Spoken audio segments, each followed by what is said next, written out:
ਦਿਸ਼ਾ ਪਰਿਵਰਤਨ ਨੂੰ ਦੇਖਣ ਵਾਲੇ ਸਾਰੇ ਦਰਸ਼ਕਾਂ ਨੂੰ ਜੈ ਮਸੀਹ ਦੀ। ਅਸੀਂ ਇਸ ਪ੍ਰੋਗਰਾਮ ਦੇ ਵਿੱਚ ਸ਼ਾਮਿਲ ਹੋਣ ਵਾਲੇ ਸਾਰੇ ਦਰਸ਼ਕਾਂ ਦਾ ਬਹੁਤ-ਬਹੁਤ ਸਵਾਗਤ ਕਰਦੇ ਹਾਂ। ਅਸੀਂ ਪਰਮੇਸ਼ਰ ਦਾ ਧੰਨਵਾਦ ਕਰਦੇ ਹਾਂ ਕਿ ਉਹਨੇ ਤੁਹਾਡੇ ਨਾਲ ਇੱਕ ਵਾਰ ਫੇਰ ਤੋਂ ਆਪਣੇ ਵਚਨ ਦੇ ਦੁਆਰਾ ਮਿਲਣ ਦਾ ਮੌਕਾ ਦਿੱਤਾ। ਦੋਸਤੋ, ਅਸੀਂ ਆਪਣੇ ਪ੍ਰੋਗਰਾਮ ਦੇ ਵਿੱਚ ਮਸੀਹੀ ਵਿਸ਼ਵਾਸ ਦੀਆਂ ਮੁੱਢਲੀ ਗੱਲਾਂ ਦੇ ਅਧੀਨ ਕਈ ਵਿਸ਼ਿਆਂ ਦੇ ਉੱਤੇ ਗੱਲਬਾਤ ਕਰ ਰਹੇ ਹਾਂ। ਸਾਡੇ ਅੱਜ ਦੇ ਅਧਿਐਨ ਪ੍ਰੋਗਰਾਮ ਦੇ ਵਿੱਚ ਅਸੀਂ ਮਸੀਹੀ ਸੰਗਤੀ ਦੇ ਬਾਰੇ ਚਰਚਾ ਕਰਾਂਗੇ। ਬਹੁਤ ਵਾਰੀ ਇੰਜ ਹੁੰਦਾ ਹੈ ਕਿ ਲੋਕ ਸਾਡੀ ਕਲੀਸਿਆ ਦੇ ਵਿੱਚ ਆਉਂਦੇ ਤਾਂ ਹਨ, ਪਰ ਉਹ ਆਪਣੇ ਆਪ ਨੂੰ ਇਕੱਲਾ ਮਹਿਸੂਸ ਕਰਦੇ ਹਨ। ਇਸ ਦਾ ਕੀ ਕਾਰਨ ਹੈ? ਇਸ ਦਾ ਕਾਰਨ ਹੈ ਕਿ ਮਸੀਹੀ ਸੰਗਤੀ ਦੇ ਵਿੱਚ ਕਮੀ। ਦੋਸਤੋ, ਮਸੀਹੀ ਸੰਗਤੀ ਦੇ ਬਾਰੇ ਸਿੱਖਣ ਦੇ ਲਈ ਆਓ ਅਸੀਂ ਆਪਣੇ ਅਧਿਐਨ ਪ੍ਰੋਗਰਾਮ ਨੂੰ ਸ਼ੁਰੂ ਕਰਦੇ ਹਾਂ ਡਾਕਟਰ ਡੇਵਿਡ ਜਰਮਾਇਆ ਦੇ ਨਾਲ। ਸਰੋਤਾ ਦੋਸਤੋ, ਇਸ ਪ੍ਰੋਗਰਾਮ ਵਿੱਚ ਤੁਹਾਡਾ ਸਵਾਗਤ ਹੈ। ਇੱਕ ਔਸਟਮ ਸੰਦੌਹ ਦੇ ਮੌਕੇ ਤੇ ਸਾਡੇ ਇੱਥੇ ਲਗਭਗ 10,000 ਤੋਂ ਵੀ ਵੱਧ ਲੋਕ ਸਨ। ਭੈਣੋ ਭਰਾਵੋ, ਇਹ ਇੰਜ ਕਿਉਂ ਹੁੰਦਾ ਹੈ ਕਿ ਲੋਕ ਹਜ਼ਾਰਾਂ ਦੀ ਗਿਣਤੀ ਵਿੱਚ ਇਕੱਠੇ ਬਣ ਕੇ ਸਟੇਡੀਅਮ ਵਿੱਚ ਚਲੇ ਜਾਂਦੇ ਹਨ, ਪਰ ਬਹੁਤ ਥੋੜੀ ਗਿਣਤੀ ਵਿੱਚ ਚਰਚ ਆਉਂਦੇ ਹਨ ਅਤੇ ਆਸੇ-ਪਾਸੇ ਦੇਖ ਕੇ ਇਹ ਕਹਿੰਦੇ ਹਨ ਕਿ ਮੈਂ ਇੱਥੇ ਕਿਸੇ ਨੂੰ ਵੀ ਨਹੀਂ ਜਾਣਦਾ। ਸ਼ਾਇਦ ਮੈਂ ਗੁਆਚ ਗਿਆ ਹਾਂ ਅਤੇ ਮੈਂ ਇਕੱਲਾ ਮਹਿਸੂਸ ਕਰਦਾ ਹਾਂ। ਮੈਨੂੰ ਪਤਾ ਹੈ ਕਈ ਲੋਕ ਮੈਨੂੰ ਆ ਕੇ ਕਹਿੰਦੇ ਹਨ, ਪਾਸਟਰ, ਸਾਨੂੰ ਤੁਹਾਡੇ ਚਰਚ ਵਿੱਚ ਆਉਣਾ ਤੇ ਅੱਛਾ ਲੱਗਦਾ ਹੈ ਔਰ ਬਹੁਤ ਚੰਗਾ ਹੈ, ਬੜਾ ਪਸੰਦ ਹੈ, ਪਰ ਇਹ ਬਹੁਤ ਵੱਡਾ ਹੈ ਅਤੇ ਇੱਥੇ ਅਸੀਂ ਗੁਆਚ ਜਾਂਦੇ ਹਾਂ। ਮੈਂ ਪਹਿਲਾਂ ਨਾਲੋਂ ਇਸ ਗੱਲ ਤੇ ਪੱਕਾ ਹਾਂ ਕਿ ਇਸ ਦਾ ਭੇਦ ਤਾਂ ਛੋਟਾ ਜਸ਼ਨ ਹਨ। ਜੇਕਰ ਅਸੀਂ ਚਰਚ ਦੀ ਸੇਵਾ ਲੋਕਾਂ ਦੇ ਦਿਲਾਂ ਨੂੰ ਛੂਹਣ ਵਾਲੀ ਬਣਾਈਏ ਤਾਂ ਇਹ ਸੰਭਵ ਹੋਵੇਗਾ ਕਿ ਲੋਕ ਭੀੜ ਵਿੱਚ ਨਾ ਪਹੁੰਚਣ। ਸਾਨੂੰ ਸੱਚੇ ਮਨ ਅਤੇ ਛੋਟੇ ਝੁੰਡ ਵਿੱਚ ਇਸ ਉੱਪਰ ਕੰਮ ਕਰਨਾ ਪਵੇਗਾ। ਤੁਸੀਂ ਦੇਖੋ, ਇਹਨਾਂ ਛੋਟੇ ਜਸ਼ਨਾਂ ਦਾ ਕੋਈ ਵੀ ਮਹੱਤਵ ਨਹੀਂ ਹੋਵੇਗਾ ਜੇਕਰ ਸਟੇਡੀਅਮ ਵਿੱਚ ਵੱਡਾ ਜਸ਼ਨ ਨਾ ਹੋਵੇ, ਪਰ ਸਟੇਡੀਅਮ ਵਿੱਚ ਵੱਡਾ ਜਸ਼ਨ ਠੰਡਾ ਪੈ ਜਾਵੇਗਾ ਜੇਕਰ ਪਾਰਕਿੰਗ ਵਾਲੀ ਥਾਂ ਤੇ ਛੋਟੇ ਜਸ਼ਨ ਨਾ ਹੋਣ। ਬਹੁਤ ਸਾਰੇ ਅਦਭੁਤ ਕੰਮ ਹਨ ਜਿਹੜੇ ਅਸੀਂ ਚਰਚ ਦੇ ਤੌਰ ਤੇ ਹੀ ਕਰ ਸਕਦੇ ਹਾਂ। ਇਹ ਜਾਪਦਾ ਹੈ ਕਿ ਅਗਰ ਅਸੀਂ ਜ਼ਿਆਦਾ ਲੋਕਾਂ ਨੂੰ ਇਕੱਠੇ ਕਰੀਏ ਤਾਂ ਇਹ ਹੋਰ ਵੀ ਵਧੀਆ ਹੋਵੇਗਾ। ਇਹ ਇਸ ਤਰ੍ਹਾਂ ਹੋਵੇਗਾ ਕਿ ਅਸੀਂ ਆਪਣੀ ਮਾਨਸਿਕਤਾ ਨੂੰ ਇਹੋ ਜਿਹੀ ਬਣਾਈਏ ਅਤੇ ਸੋਚੀਏ ਕਿ ਅਸੀਂ ਆਪਣੇ ਤੋਂ ਵੱਡੇ ਦਾ ਹਿੱਸਾ ਹਾਂ, ਜੋ ਕਿ ਬਹੁਤ ਹੀ ਪ੍ਰਭਾਵਸ਼ਾਲੀ, ਮਹੱਤਵਪੂਰਨ ਹੈ ਅਤੇ ਜਿਸ ਦੇ ਜਸ਼ਨ ਦਾ ਹਿੱਸਾ ਤੁਸੀਂ ਬਣ ਸਕਦੇ ਹੋ। ਤੁਸੀਂ ਇਹ ਮਹਿਸੂਸ ਕਰ ਸਕਦੇ ਹੋ ਕਿ ਪਰਮੇਸ਼ਰ ਨੇ ਇਸ ਜਗ੍ਹਾ ਤੇ ਮਹਾਨ ਕੰਮ ਕੀਤਾ ਹੈ ਅਤੇ ਤੁਸੀਂ ਇਸ ਦੇ ਵਿੱਚ ਸ਼ਾਮਲ ਹੋ। ਪਰ ਜਦੋਂ ਤੁਸੀਂ ਜਾਣਦੇ ਹੋ ਕਿ ਇਹ ਜਸ਼ਨ ਛੋਟੇ-ਛੋਟੇ ਸਮੂਹਾਂ ਵਿੱਚ ਹੁੰਦਾ ਹੈ, ਜਿੱਥੇ ਲੋਕਾਂ ਨਾਲ ਜੁੜਨਾ ਸਾਡੇ ਵਿਸ਼ਵਾਸ ਵਿੱਚ ਅਸਲੀ ਅਰਥ ਲੈ ਕੇ ਆਉਂਦਾ ਹੈ। ਅੱਜ ਮੈਂ ਤੁਹਾਨੂੰ ਸ਼ਹਾਦੋ ਨਟੌਨ ਦੇ ਇਤਿਹਾਸ ਵਿੱਚ ਸਾਡੇ ਆਏ ਹੋਏ ਮਹਿਮਾਨਾਂ ਦੀਆਂ ਆਸ਼ੀਸ਼ਾਂ ਦੇ ਤੌਰ ਤੇ ਹੋਏ ਸੰਗੀਤ ਅਤੇ ਡਰਾਮਿਆਂ ਦੇ ਮਹਾਨ ਜਸ਼ਨ ਬਾਰੇ ਦੱਸਾਂਗਾ ਅਤੇ ਇਸ ਦੇ ਨਾਲ ਹੀ ਸਾਡੇ ਕਈ ਛੋਟੇ-ਛੋਟੇ ਸਮੂਹ ਹਨ ਜਿੱਥੇ ਹਰ ਹਫ਼ਤੇ ਲੋਕ ਇਕੱਠੇ ਹੁੰਦੇ ਹਨ। ਜੇ ਅਸੀਂ ਸਾਰੇ ਸਮੂਹਾਂ ਨੂੰ ਇਕੱਠਾ ਕਰ ਦਈਏ ਤਾਂ ਲਗਭਗ 300 ਪ੍ਰਕਾਰ ਦੇ ਅਲੱਗ-ਅਲੱਗ ਸਮੂਹ ਸਾਡੇ ਹਨ। ਜੇਕਰ ਅਸੀਂ ਘੱਟੋ ਘੱਟ 10 ਮੈਂਬਰ ਇੱਕ ਸਮੂਹ ਵਿੱਚ ਮੰਨ ਕੇ ਗਿਣਤੀ ਕਰੀਏ ਤਾਂ ਸਾਡੇ ਇਹਨਾਂ ਛੋਟੇ ਸਮੂਹਾਂ ਵਿੱਚ ਲਗਭਗ 3000 ਲੋਕ ਇਕੱਠੇ ਹੁੰਦੇ ਹਨ। ਸਾਡੇ ਕੋਲ 4 ਜਾਂ 5000 ਲੋਕ ਇਹਨਾਂ ਸਮੂਹਾਂ ਵਿੱਚ ਸ਼ਾਮਲ ਹੁੰਦੇ ਹਨ। ਇਹਨਾਂ 4-5 ਹਜ਼ਾਰਾਂ ਵਿੱਚ ਕੁਝ ਅਜਿਹੇ ਵੀ ਹਨ ਜੋ ਸਿਰਫ ਐਤਵਾਰ ਦੀ ਸਭਾ ਵਿੱਚ ਹੀ ਆਉਂਦੇ ਅਤੇ ਇੱਥੇ ਸਿਰਫ ਬੈਠਦੇ ਹਨ। ਉਹ ਕਿਸੇ ਨੂੰ ਵੀ ਨਹੀਂ ਜਾਣਦੇ ਤੇ ਨਾ ਹੀ ਕਿਸੇ ਨਾਲ ਜੁੜੇ ਹੋਏ ਹਨ। ਕੀ ਤੁਹਾਨੂੰ ਪਤਾ ਹੈ, ਹਰ ਕਿਸੇ ਦੀ ਜ਼ਿੰਦਗੀ ਜੋ ਕਿ ਜ਼ਿਆਦਾ ਲੰਬੀ ਨਹੀਂ ਹੈ, ਉਹ ਨਿਰਾਸ਼ਾ ਦੇ ਕਾਰਨ ਬੋਝ ਹੇਠਾਂ ਦੱਬੇ ਹੋਏ ਮਹਿਸੂਸ ਕਰਨ ਲੱਗਦੇ ਹਨ। ਮੈਂ ਚਾਹੁੰਦਾ ਹਾਂ ਕਿ ਤੁਸੀਂ ਮੱਤੀ ਦੇ 9 ਬਾਬ ਵਿੱਚ ਪੜ੍ਹੋ, ਜੋ ਕਿ ਸਾਨੂੰ ਦੱਸਦਾ ਹੈ ਕਿ ਜਿਨ੍ਹਾਂ ਦਾ ਧਿਆਨ ਰੱਖਣ ਵਾਲਾ ਕੋਈ ਨਹੀਂ ਹੈ, ਸਾਡਾ ਪ੍ਰਭੂ ਉਹਨਾਂ ਬਾਰੇ ਕੀ ਮਹਿਸੂਸ ਕਰਦਾ ਹੈ। ਆਓ ਇਕੱਠੇ ਪੜ੍ਹੀਏ ਮੱਤੀ 9 ਅਧਿਆਏ 35 ਅਤੇ 36 ਵਚਨ। ਯਿਸੂ ਉਹਨਾਂ ਦੀਆਂ ਸਮਾਜਾਂ ਵਿੱਚ ਉਪਦੇਸ਼ ਦਿੰਦਾ ਅਤੇ ਰਾਤ ਦੀ ਖੁਸ਼ਖਬਰੀ ਦਾ ਪ੍ਰਚਾਰ ਕਰਦਾ ਹੋਇਆ ਅਤੇ ਸਾਰੇ ਰੋਗ ਅਤੇ ਸਾਰੀ ਮਾਂਦਗੀ ਦੂਰ ਹੋਇਆ ਕਰਦਾ ਨਗਰਾਂ ਅਤੇ ਪਿੰਡਾਂ ਵਿੱਚ ਫਿਰਿਆ ਅਤੇ ਜਾਂ ਉਹਨੇ ਭੀੜ ਵੇਖੀਆਂ ਤਾਂ ਉਸ ਨੂੰ ਉਹਨਾਂ ਉੱਤੇ ਤਰਸ ਆਇਆ, ਕਿਉਂ ਜੋ ਉਹ ਉਹਨਾਂ ਭੇਡਾਂ ਵਾਂਗੂ ਸਨ ਜਿਨ੍ਹਾਂ ਦਾ ਕੋਈ ਚਰਵਾਹਾ ਨਾ ਹੋਵੇ। ਉਹ ਲੋਕ ਮਾੜੇ ਹਾਲ ਅਤੇ ਡਾਵਾਂਡੋਲ ਫਿਰਦੇ ਸਨ। ਜਿਹੜਾ ਹਿੱਸਾ ਅਸੀਂ ਮੱਤੀ ਵਿੱਚ ਪੜ੍ਹਿਆ ਹੈ, ਇਹ ਸਾਨੂੰ ਦੱਸਦਾ ਹੈ ਕਿ ਸਾਡੇ ਪ੍ਰਭੂ ਦਾ ਮਨ ਕਿਹੋ ਜਿਹਾ ਹੈ। ਮੱਤੀ ਦਾ 9ਵਾਂ ਬਾਬ ਸਾਨੂੰ ਦੱਸਦਾ ਹੈ ਕਿ ਜਦੋਂ ਪ੍ਰਭੂ ਯਿਸੂ ਨੇ ਇਸ ਭੀੜ ਨੂੰ ਦੇਖਿਆ, ਆਪਣੀ ਨਜ਼ਰ ਉਠਾਈ, ਕੋਈ ਚਰਵਾਹਾ ਨਹੀਂ ਸੀ ਅਤੇ ਪ੍ਰਭੂ ਦਾ ਮਨ ਤਰਸ ਨਾਲ ਉਹਨਾਂ ਉੱਤੇ ਭਰ ਗਿਆ। ਇੱਥੇ ਸ਼ਬਦ ਤਰਸ ਆਪਣੀ ਧੁਨ ਵਿੱਚ ਅੰਤਰਾਤਮਾ ਨਾਲ ਸੰਬੰਧਿਤ ਹੈ। ਇਹ ਕਿਸੇ ਦੀ ਆਤਮਾ ਵਿੱਚ ਟੁੱਕ ਕੇ ਚਿੰਤਾ ਨਾਲ ਭਰੇ ਹੋਣ ਦੀ ਤਸਵੀਰ ਹੈ। ਪ੍ਰਭੂ ਯਿਸੂ ਨੇ ਜਦੋਂ ਉਹਨਾਂ ਨੂੰ ਬਿਨਾਂ ਚਰਵਾਹੇ ਦੇ ਦੇਖਿਆ ਤਾਂ ਉਹ ਅੰਦਰੂਨੀ ਦਰਦ ਨਾਲ ਭਰ ਗਏ। ਮੱਤੀ ਵਿੱਚੋਂ ਪੜ੍ਹਿਆ ਗਿਆ ਭਾਗ ਭੇਡਾਂ ਦੀ ਤਸਵੀਰ ਬਾਰੇ ਦੱਸਦਾ ਹੈ। ਇਹ ਦੱਸਦਾ ਹੈ ਕਿ ਉਹ ਥੱਕੇ ਅਤੇ ਬਿਖਰੇ ਹੋਏ ਸਨ। ਸ਼ਬਦ ਥੱਕੇ ਹੋਏ ਕਈ ਅਨੁਵਾਦਾਂ ਵਿੱਚ ਪਰੇਸ਼ਾਨ ਅਰਥ ਨਾਲ ਇਸਤੇਮਾਲ ਹੋਇਆ ਹੈ। ਦੂਸਰੇ ਅਨੁਵਾਦ ਵਿੱਚ ਇਸ ਨੂੰ ਉਲਝੇ ਅਤੇ ਮਕਸਹੀਨ ਲਿਖਿਆ ਗਿਆ ਹੈ। ਜਦੋਂ ਪ੍ਰਭੂ ਯਿਸੂ ਨੇ ਦੇਖਿਆ ਕਿ ਉਹ ਕਿਸੇ ਵੀ ਅਜਿਹੇ ਮਨੁੱਖ ਨਾਲ ਜੁੜੇ ਹੋਏ ਨਹੀਂ ਹਨ ਜਿਹੜੇ ਕਿ ਉਹਨਾਂ ਦੀ ਮਦਦ ਕਰਦੇ ਹਨ, ਪ੍ਰਭੂ ਤਰਸ ਨਾਲ ਭਰ ਗਏ। ਮੈਂ ਹੈਰਾਨ ਹਾਂ ਕਿ ਚਰਵਾਹੇ ਤੋਂ ਬਗੈਰ ਭੇਡਾਂ ਉੱਤੇ ਤਰਸ ਕਰਨ ਲਈ ਅਸੀਂ ਉਸ ਦੇ ਸਮਾਨ ਹਾਂ। ਕਿਸੇ ਐਤਵਾਰ ਨੂੰ ਚਰਚ ਵਿੱਚ ਇੱਧਰ ਉੱਧਰ ਨਜ਼ਰ ਦੌੜਾ ਕੇ ਵੇਖੋ ਤੇ ਸਮਝੋਗੇ ਕਿ ਇੱਥੇ ਬਹੁਤ ਸਾਰੇ ਅਜਿਹੇ ਲੋਕ ਹਨ ਜਿਹੜੇ ਇਸ ਜਗ੍ਹਾ ਅਤੇ ਲੋਕਾਂ ਨਾਲ ਜੁੜੇ ਹੋਏ ਮਹਿਸੂਸ ਨਹੀਂ ਕਰਦੇ। ਜੇ ਤੁਸੀਂ ਉਹਨਾਂ ਦੇ ਮਨ ਵਿੱਚ ਝਾਕ ਕੇ ਵੇਖੋ ਤਾਂ ਪਾਓਗੇ ਕਿ ਉਹ ਜ਼ਿੰਦਗੀ ਦੇ ਕਿਸੇ ਸਮੱਸਿਆ ਵਿੱਚ ਹਨ। ਉਹ ਆਪਣੇ ਕਰੀਬੀ ਕੋਈ ਵੀ ਬੰਦਾ ਨਹੀਂ ਪਾਉਂਦੇ ਜਿਸ ਤੋਂ ਉਹ ਮਦਦ ਮੰਗ ਸਕਣ। ਉਹ ਚਰਵਾਹੇ ਤੋਂ ਬਗੈਰ ਭੇਡਾਂ ਦੇ ਸਮਾਨ ਹਨ। ਜੇ ਸਾਡਾ ਮਨ ਪ੍ਰਭੂ ਯਿਸੂ ਵਰਗਾ ਹੋਣਾ ਚਾਹੀਦਾ ਹੈ ਤਾਂ ਕਿਸੇ ਤਰ੍ਹਾਂ ਸਾਨੂੰ ਕੋਈ ਅਜਿਹੇ ਹੱਲ ਲੱਭਣਾ ਪਵੇਗਾ ਕਿ ਜੇਕਰ ਭੇਡ ਦਾ ਇੱਕ ਚਰਵਾਹਾ ਹੋਵੇ। ਚਰਵਾਹਾ ਬਾਰੇ ਕਹਿਣ ਲਈ ਬਾਈਬਲ ਵਿੱਚ ਬਹੁਤ ਕੁਝ ਹੈ। ਤੁਸੀਂ ਚਰਵਾਹੇ ਦੇ ਜ਼ਬੂਰ 23 ਤੋਂ ਵਾਕਿਫ ਹੋਵੋਗੇ। ਥੋੜੀ ਦੇਰ ਪਹਿਲਾਂ ਆਪਾਂ ਲੂਕਾ 15 ਬਾਬ ਦੇਖਿਆ ਜੋ ਕਿ ਇੱਕ ਗੁਆਚੀ ਭੇਡ ਦੀ ਕਹਾਣੀ ਹੈ ਜੋ ਲੱਭ ਪਈ ਸੀ। ਯਹੂਨਾ 10 ਬਾਬ ਜਿਸ ਨੂੰ ਅਸੀਂ ਬਾਈਬਲ ਦਾ ਚਰਵਾਹੇ ਦਾ ਬਾਬ ਕਹਿੰਦੇ ਹਾਂ।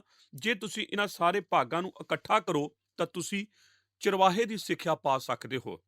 ਤੁਸੀਂ ਸਿੱਖ ਸਕਦੇ ਹੋ ਕਿ ਚਰਵਾਹੇ ਨੂੰ ਕਿਹੋ ਜਿਹਾ ਹੋਣਾ ਚਾਹੀਦਾ ਹੈ।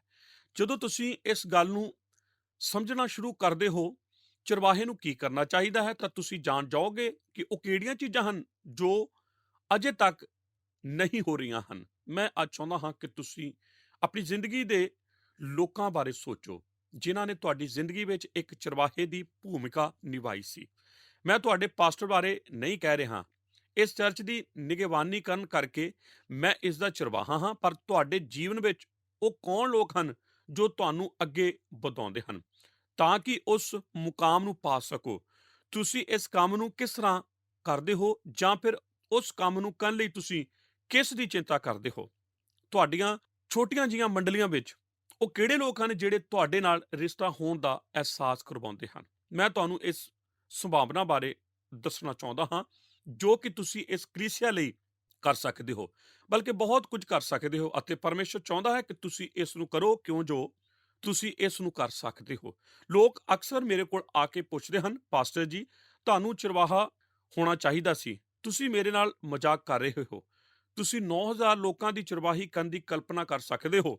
ਦੁਨੀਆ ਵਿੱਚ ਅਜਿਹਾ ਕੋਈ ਵੀ ਚਰਵਾਹਾ ਨਹੀਂ ਜੋ ਇਸ ਤਰ੍ਹਾਂ ਦਾ ਕੰਮ ਕਰ ਸਕੇ। ਐਤਵਾਰ ਨੂੰ ਤਾਂ ਸਾਡੇ ਕੋਲ ਸਿਰਫ 6-7 ਹਜ਼ਾਰ ਲੋਕ ਹੁੰਦੇ ਹਨ, ਪਰ ਕੁਝ ਸੇਵਕਾਈਆਂ ਘਰਾਂ ਵਿੱਚ ਵੀ ਹੋ ਜਾਂਦੀਆਂ ਹਨ। ਤੁਹਾਨੂੰ ਪਤਾ ਹੈ ਕਿ ਕੁਝ ਲੋਕ ਅਜਿਹੇ ਹਨ ਜੋ 3 ਹਫ਼ਤਿਆਂ ਵਿੱਚ ਸਿਰਫ ਇੱਕ ਵਾਰ ਹੀ ਕਲੀਸਿਆ ਆਉਂਦੇ ਹਨ। ਇਸ ਤਰ੍ਹਾਂ ਵੀ ਹੁੰਦਾ ਹੈ ਅਗਰ ਕਦੇ-ਕਦੇ ਆਉਣ ਵਾਲੇ ਲੋਕਾਂ ਨੂੰ ਵੀ ਅਸੀਂ ਆਪਣੇ ਵਿੱਚ ਸ਼ਾਮਲ ਕਰ ਲੈਂਦੇ ਹਾਂ ਤਾਂ ਸਾਡੇ ਕੋਲ 9000 ਦੇ ਲਗਭਗ ਲੋਕ ਹੋ ਜਾਂਦੇ ਹਨ। ਮੈਂ ਇੰਨੇ ਲੋਕਾਂ ਦੀ ਚਰਵਾਹੀ ਨਹੀਂ ਕਰ ਸਕਦਾ ਅਤੇ ਨਾ ਹੀ ਸਹਾਇਕ ਇਹ ਕੰਮ ਕਰ ਸਕਦੇ ਹਨ। ਡੀਕਨ ਵੀ ਇਹ ਕੰਮ ਨਹੀਂ ਕਰ ਸਕਦੇ। ਸਾਨੂੰ ਕੁਝ ਲੋਕਾਂ ਦੀ ਜ਼ਰੂਰਤ ਹੈ ਜੋ ਸ਼ਾਦੌ ਨਟੌਨ ਦੇ ਛੋਟੇ-ਛੋਟੇ ਸਮੂਹਾਂ ਵਾਲੀ ਸੰਗਤੀ ਦੀ ਸੇਵਾ ਵਿੱਚ ਸ਼ਾਮਲ ਹੋ ਕੇ ਮਦਦ ਕਰ ਸਕਣ। ਅਤੇ ਹੁਣ ਮੈਂ ਤੁਹਾਨੂੰ ਚਰਵਾਹੇ ਦੇ ਬਾਰੇ ਬਾਈਬਲ ਦੇ ਉਹਨਾਂ ਭਾਗਾਂ ਵਿੱਚ ਬਹੁਤ ਹੀ ਸਧਾਰਨ ਜਿਹੇ 5 ਸਿਧਾਂਤ ਦੱਸਣਾ ਚਾਹੁੰਦਾ ਹਾਂ। ਪਹਿਲੇ 2 ਸਿਧਾਂਤ ਯਹੂਨਾ 10 ਬਾਬ ਵਿੱਚ ਹਨ। ਆਓ ਮੇਰੇ ਨਾਲ ਖੋਲੋ ਯਹੂਨਾ 10 ਅਧਿਆਇ ਅਤੇ ਮੈਂ ਤੁਹਾਡੇ ਲਈ ਇਸ ਦੀਆਂ ਸ਼ੁਰੂ ਵਾਲੀਆਂ 4 ਐਤਾਂ ਪੜ੍ਹਨੀਆਂ ਚਾਹੁੰਦਾ ਹਾਂ। ਅਗਰ ਤੁਹਾਡੀ ਬਾਈਬਲ ਖੁੱਲੀ ਹੈ ਤਾਂ ਤੁਸੀਂ ਮੇਰੇ ਨਾਲ ਪੜ੍ਹੋ। ਇੱਥੇ ਇਸ ਤਰ੍ਹਾਂ ਲਿਖਿਆ ਹੋਇਆ ਹੈ, ਮੈਂ ਤੁਹਾਨੂੰ ਸੱਚ ਆਖਦਾ ਹਾਂ ਕਿ ਜਿਹੜਾ ਭੇਡਾਂ ਦੇ ਬਾੜੇ ਵਿੱਚ ਬੂਹੇ ਥਾਣੀ ਵੜਦਾ ਹੈ ਪਰ ਹੋਰ ਪਾਸਿਓਂ ਚੜ੍ਹਦਾ ਹੈ ਉਹ ਚੋਰ ਅਤੇ ਡਾਕੂ ਹੈ, ਪਰ ਉਹ ਜਿਹੜਾ ਬੂਹੇ ਥਾਣੀ ਵੜਦਾ ਹੈ ਉਹ ਭੇਡਾਂ ਦਾ ਯਾਲੀ ਹੈ। ਉਹਦੇ ਲਈ ਦਰਬਾਨ ਖੋਲ੍ਹਦਾ ਹੈ ਅਤੇ ਭੇਡਾਂ ਉਹਦੇ ਬੋਲ ਸੁਣਦੀਆਂ ਹਨ ਅਤੇ ਉਹ ਆਪਣੀਆਂ ਭੇਡਾਂ ਨੂੰ ਲਾਂ ਲੈ ਲੈ ਕੇ ਬੁਲਾਉਂਦਾ ਹੈ ਔਰ ਉਹਨਾਂ ਨੂੰ ਬਾਹਰ ਲੈ ਜਾਂਦਾ ਹੈ। ਜਦ ਉਹ ਆਪਣੀਆਂ ਭੇਡਾਂ ਨੂੰ ਬਾਹਰ ਕੱਢ ਚੁੱਕਦਾ ਹੈ ਤਾਂ ਉਹਨਾਂ ਦੇ ਅੱਗੇ ਅੱਗੇ ਤੁਰ ਪੈਂਦਾ ਹੈ ਅਤੇ ਭੇਡਾਂ ਉਹਦੇ ਪਿੱਛੇ ਪਿੱਛੇ ਲੱਗੀਆਂ ਜਾਂਦੀਆਂ ਹਨ ਕਿਉਂ ਜੋ ਉਹ ਉਹਦੀ ਆਵਾਜ਼ ਪਹਿਚਾਣਦੀਆਂ ਹਨ। ਚਰਵਾਹਿਓ ਆਪਣਾ ਨਾਮ ਯਾਦ ਰੱਖੋ। ਯਹੂਨਾ 10 ਦੇ 3 ਵਚਨ। ਇੱਥੇ ਪਹਿਲਾ ਸਿਧਾਂਤ ਇਹ ਹੈ ਜੋ ਕਿ ਅਸੀਂ ਚਰਵਾਹੀ ਬਾਰੇ ਦੇਖਾਂਗੇ। ਪਹਿਲੀ ਗੱਲ, ਚਰਵਾਹੋ ਆਪਣਾ ਨਾਮ ਯਾਦ ਰੱਖੋ। ਇੱਥੇ ਲਿਖਿਆ ਹੈ ਕਿ ਉਹ ਆਪਣੀਆਂ ਭੇਡਾਂ ਨੂੰ ਨਾਮ ਲੈ ਲੈ ਕੇ ਬੁਲਾਉਂਦਾ ਹੈ। ਪ੍ਰਭੂ ਯਿਸੂ ਚਾਹੁੰਦਾ ਹੈ ਕਿ ਹਰੇਕ ਭੇਡ ਉਸਦਾ ਨਾਮ ਨਾਲ ਜਾਣੀ ਜਾਵੇ।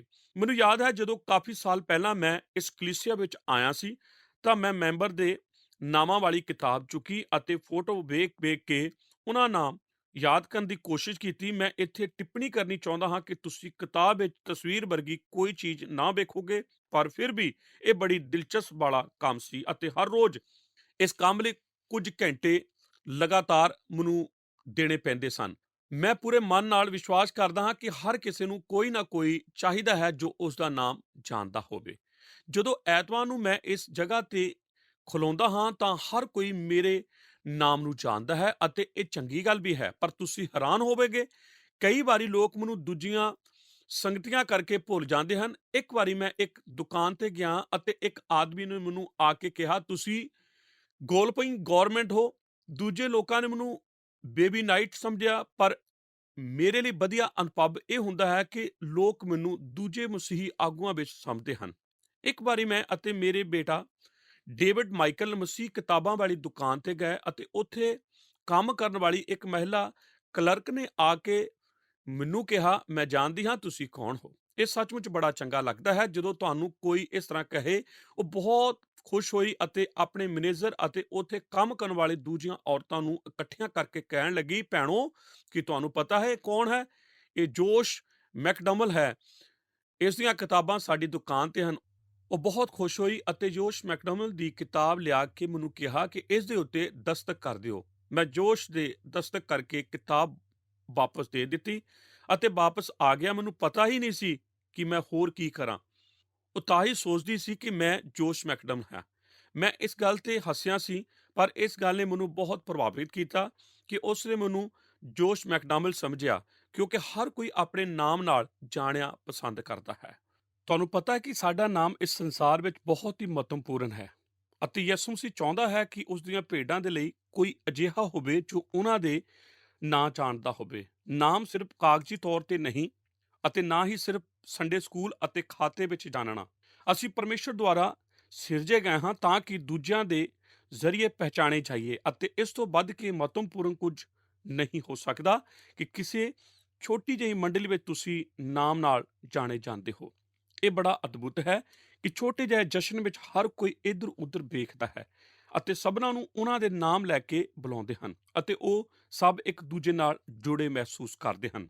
ਨੰਬਰ 2, ਚਰਵਾਹੇ ਆਪਣੀ ਆਵਾਜ਼ ਨਾਲ ਪਹਿਚਾਣੇ ਜਾਂਦੇ ਹਨ। ਯੂਨਾ 10 ਅਧਿਆਏ 4 ਵਚਨ। ਚਰਵਾਹੋ ਆਪਣਾ ਨਾਮ ਯਾਦ ਰੱਖੋ। ਹੁਣ ਇੱਥੇ ਯੂਨਾ 10 ਬਾਬ ਦੀ ਦੂਜੀ ਗੱਲ ਇਹ ਹੈ ਕਿ ਚਰਵਾਹੇ ਆਪਣੀ ਆਵਾਜ਼ ਨਾਲ ਪਹਿਚਾਣੇ ਜਾਂਦੇ ਹਨ। ਯੂਨਾ 10 ਅਧਿਆਏ 4 ਵਚਨ ਕਹਿੰਦਾ ਹੈ, ਜਦ ਉਹ ਆਪਣੀਆਂ ਭੇਡਾਂ ਨੂੰ ਬਾਹਰ ਕੱਢ ਚੁੱਕਦਾ ਹੈ ਤਾਂ ਉਹਨਾਂ ਦੇ ਅੱਗੇ ਅੱਗੇ ਤੁਰ ਪੈਂਦਾ ਹੈ ਅਤੇ ਭੇਡਾਂ ਉਹਦੇ ਪਿੱਛੇ ਪਿੱਛੇ ਲੱਗੀਆਂ ਜਾਂਦੀਆਂ ਹਨ, ਕਿਉਂ ਜੋ ਉਹ ਉਹਦੀ ਆਵਾਜ਼ ਨੂੰ ਪਹਿਚਾਣਦੀਆਂ ਹਨ। ਕੀ ਤੁਹਾਨੂੰ ਪਤਾ ਹੈ ਕਿ ਜਿਸ ਤਰ੍ਹਾਂ ਤੁਹਾਡੀਆਂ ਉਂਗਲਾਂ ਦੇ ਨਿਸ਼ਾਨ ਅਨੋਖੇ ਹਨ, ਉਸੇ ਹੀ ਤਰ੍ਹਾਂ ਹੀ ਤੁਹਾਡਾ ਨਾਮ ਵੀ ਅਨੋਖਾ ਹੈ। ਮੈਂ ਥੋੜੇ ਦਿਨ ਪਹਿਲਾਂ ਹੀ ਆਪਣਾ ਨਾਮ ਕੰਪਿਊਟਰ ਲਿਆਂਦਾ। ਮੈਂ ਤਬਦੀਲੀ ਹੁੰਦੇ ਵੇਖਿਆ ਕਿ ਬੜਾ ਹੀ ਹੈਰਾਨ ਹੁੰਦਾ ਹਾਂ। ਆਮ ਤੌਰ ਤੇ ਕੰਪਿਊਟਰ ਸਧਾਰਨ ਜਿਹੇ ਤਰੀਕੇ ਨਾਲ ਚਾਲੂ ਹੋ ਜਾਂਦੇ ਹਨ, ਪਰ ਇਸ ਨਵੇਂ ਕੰਪਿਊਟਰ ਤੇ ਤੁਸੀਂ ਆਪਣੀਆਂ ਉਂਗਲਾਂ ਦੇ ਨਿਸ਼ਾਨ ਲਗਾਓ ਅਤੇ ਇਹਨਾਂ ਨਿਸ਼ਾਨਾਂ ਦੀ ਮਦਦ ਨਾਲ ਹੀ ਤੁਹਾਡਾ ਕੰਪਿਊਟਰ ਚਾਲੂ ਹੋਵੇਗਾ। ਮੇਰੇ ਕਹਿਣ ਦਾ ਮਤਲਬ ਹੈ ਕਿ ਅਸੀਂ ਕਿਹੋ ਜਿਹੇ ਰਾਹਾਂ ਤੇ ਚੱਲ ਰਹੇ ਹਾਂ। ਕੀ ਤੁਹਾਨੂੰ ਪਤਾ ਹੈ ਕਿ ਸਾਡੀਆਂ ਉਂਗਲਾਂ ਦੇ ਨਿਸ਼ਾਨ ਵਾਂਗ ਸਾਡੀ ਆਵਾਜ਼ ਦੀ ਮਹੱਤਵਪੂਰਨ ਹੈ।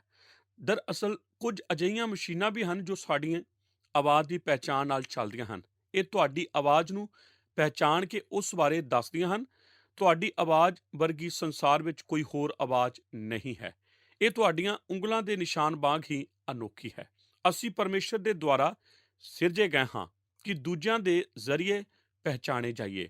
ਤੁਹਾਡੇ ਆਤਮਿਕ ਵਾਧੇ ਲਈ ਤੁਹਾਡੇ ਮਿੱਤਰ ਦੀ ਸ਼ੋਅ ਤੋਂ ਵੱਧ ਕੇ ਹੋਰ ਕੁਝ ਨਹੀਂ ਹੁੰਦਾ।